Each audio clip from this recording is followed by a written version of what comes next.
Fala pessoal, beleza? Quem fala é o Matheus, começando para vocês mais um pós-jogo. Desta vez, São Paulo 2, Portuguesa 3, partida válida pela quarta rodada do Campeonato Paulista. Vamos lá? Pessoal, deixei anotado aqui algumas coisas, porque no último pós-jogo eu errei um nome e parecia que eu tinha cometido um crime.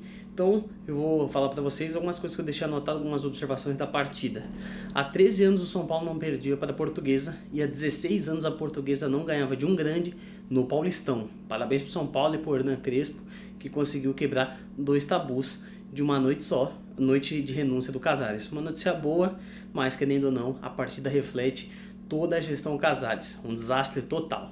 Teve o Maceió, que eu falei pra vocês que seria um cara perigoso, foi um cara perigoso, o destaque do jogo também, junto com o René. Eles comandaram ali o ataque da Portuguesa. Se eu não me engano, o René faz 2 gols e o Maceió faz 1, mas é aquilo. O René ainda foi expulso no final do jogo, mas levou grande perigo, podia ter feito até o terceiro num contra-ataque que ele teve sozinho, mas chutou pra fora, não tinha muito o que fazer, o cara tava sozinho. Mas acho que a Portuguesa mereceu, dominou a partida de ponta a ponta, querendo ou não, se impôs fisicamente, estava com muito mais vontade do que o São Paulo. São Paulo com jogadores perdidos, Lucas Moura e Pablo Maia mortos, Ferreirinha até fez alguma coisa ou outra, chutou com perigo, mas agora eu quero ver se o empresário deles vai postar alguma coisa no Instagram sobre o desempenho do atleta, já que é o mesmo empresário, ele tem que postar, né? Porque os jogadores não estão jogando nada, ele exigiu que jogasse de forma titular e nada foi feito. Então, para mim, essas são algumas das peças que hoje foram bem abaixo, bem mal. Além de Rafael, que para mim é absurdo, o terceiro gol da Portuguesa, que ele toma no meio das pernas. Sim, o São Paulo teve falhas tanto de Rafael Tolói quanto de Doria. Para mim, essa dupla é a que não pode jogar. O Rafael Tolói, 800 mil por mês, o cara é um aposentado.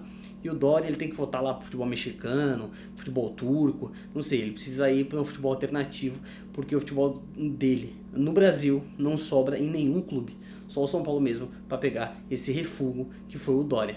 Mas aí, anotei mais algumas coisas aqui. Para mim, o lado positivo, o Lucas jogou muito bem para mim.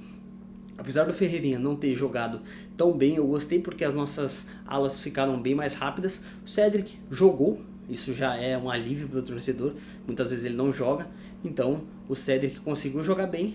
Pedro Ferreira, que foi uma revelação que a gente teve na copinha, entrou muito bem, entrou no lugar do Luca, até fiquei um pouco meio assim, porque o Luca estava indo muito bem, mas o cara deu a assistência para o Caleri no primeiro gol, desde o seu retorno, desde abril que ele não marcava, não, na verdade eu não sei desde quando ele não marcava, mas ele teve a sua lesão em abril, então desde lá estava sem marcar e abriu o placar para São Paulo. Tinha perdido o gol feito, cruzamento Ferreirinha, é bem verdade, não dá para passar pano quando o Caleri perde gols, mas entregou 2 gols. Para quem disse que o André Silva é melhor que esse cara, ele não manja nada de futebol, como eu ouvi alguns comentários falando sobre o último pós-jogo.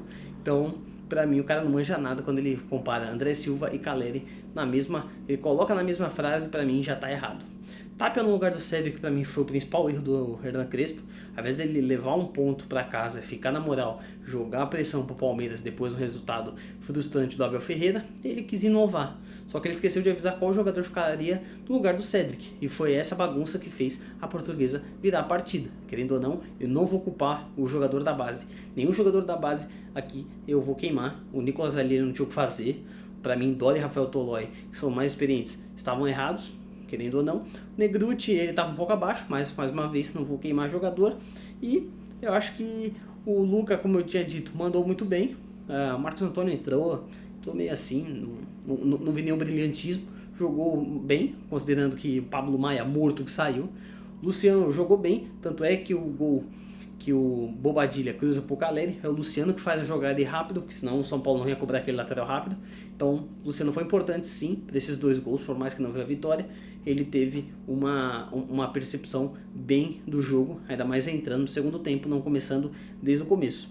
Agora a Portuguesa está em 5º colocado, a Portuguesa que era 12º colocado está em 5º. Na zona de classificação para a próxima fase, São Paulo está em 12º, fora da zona de classificação. Dependendo dos resultados, a gente fica à beira do precipício, porque ainda vai ter partidas. A gente vai enfrentar o Palmeiras, que está em 3º, e o Santos na outra semana, que está em 10º colocado, mas ele ainda jogará amanhã com o Corinthians. Então, se o Santos ganhar, ele vai ganhar mais uns pontos e talvez entre na zona de classificação para a segunda fase.